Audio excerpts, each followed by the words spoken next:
The Star Trek The Next Generation crew went for one last ride in the third season of Picard, but a post-credits tease seems to indicate the story will continue with the generation after that.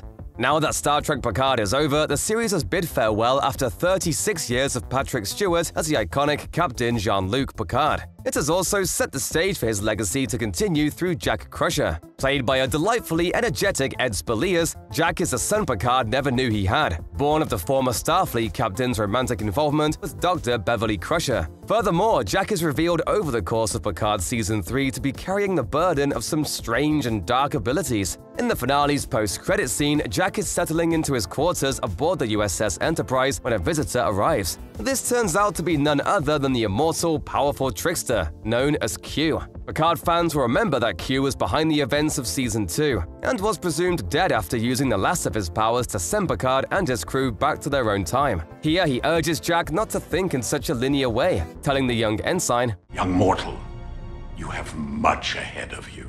Jack points out that Q promised Picard that humanity's trials were over, to which the demigod replies that his dad's trials are indeed over, but Jack's are just beginning. It seems clear that this post-credit scene is setting the stage for a TV show or movie focused on Jack, and who better to give him his first challenge than his father's old frenemy. Ed Speleers has already hinted at a Jack Crusher spin-off, but this Star Trek Picard post-credit scene appears to confirm that such a project is in the works. In an interview with Cinema Blend in February, Speleers revealed that he's spoken to showrunner Terry Matalas about Jack's future, saying, "He's got a lot of ideas about it. I'm not gonna lie because I'm proud of the fact that Terry and I discuss this almost every day for the last 18 months. What could happen?" The actor also noted, "There are definitely more stories to be told if we're given the opportunity to tell them. And I know that Terry has bucket loads of ideas." Facing off against Q would be a fitting rite of passage for Jack, since the first episode of Star Trek The Next Generation, Encounter at Farpoint, introduces Captain Picard to viewers by pitting him against Q as well. In that episode, Q acts as judge and jury for the human race, reminding Picard of humanity's crimes and history of violence. The final episode of The Next Generation, All Good Things, bookends the series with Q's involvement once again. Will Jack face similar judgment, or will his trial by Q be of a different nature entirely? That's the mystery posed by the Picard finale's post-credit scene, and one to which fans likely won't have an answer until we see Jack again.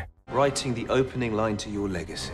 Matalas first revealed that he has a concept for a Star Trek Picard spin-off titled Star Trek Legacy in a March 23, 2023 tweet. However, he told Screen Rant a few weeks later, days prior to the Picard finale's premiere, that Paramount had yet to greenlight this project. He said he was merely sharing that he has ideas, should the company express interest. Of course, the Picard finale's post-credit scene seems to confirm that the series is a go. After all, would Paramount allow such a blatant cliffhanger without at least some sort of plan in place to pay it off? In a brief Entertainment Weekly interview about how Picard ends, Matalas said, "Jack's got a lot to do, let me tell you." This cryptic comment seemed to reinforce the idea that Jack Crusher's conflict with Q will soon become the focus of a brand new Star Trek project. For now, fans will simply have to wait for more news about the continuation of Jack's story.